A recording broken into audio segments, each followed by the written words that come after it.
People don't know when their life's going to be over, when they're going to be out on the streets. Phil served in the Merchant Navy for nearly 2 decades. He's been homeless for the last 5 years after splitting up with his wife. Ever since, he says, he has been made to feel worthless and betrayed by those in power. I will say this right now, I served this country, I've got medals for this country, but the government won't do nothing. For their own people, they watch what's going on, they know what's going on, but they choose not to help.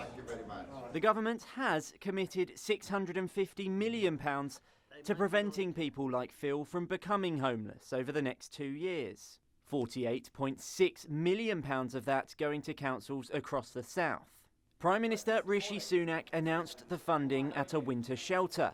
As he serves breakfast, listen closely to the conversation he has with Dean, a man experiencing homelessness. Well, do you work in a business? Do you want some fruit? No, I'm homeless. I'm actually a homeless person, but I'm interested in business. Is that something you'd like to get into?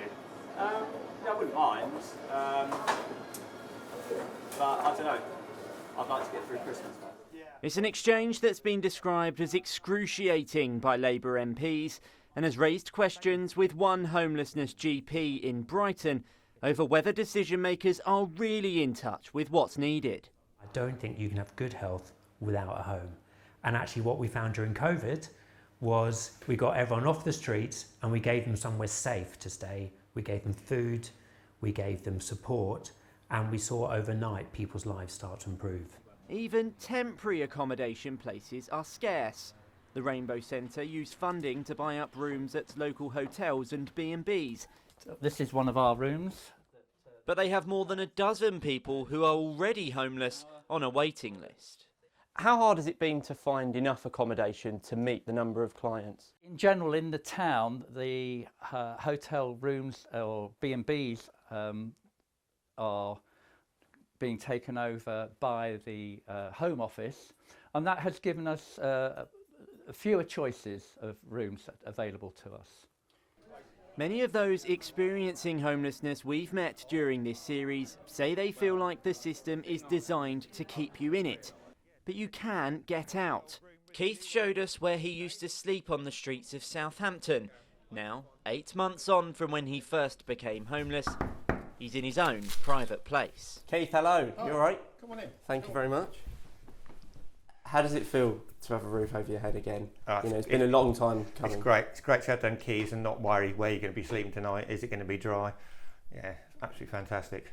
We've followed Keith and many others' journeys over the last few months. Their lives do not change overnight. Neither will the government's funding in ending homelessness, but they do believe it'll reduce it. Here at this soup kitchen, though, Jamie and Kaylee, who are no longer homeless, are sceptical because they're still having to make tough decisions. We're scared to put the heating on, to be honest. We put it on the other night and it cost £10 for one night to put one storage heater on. So, that just puts things into context a bit, really. It's quite scary, yeah.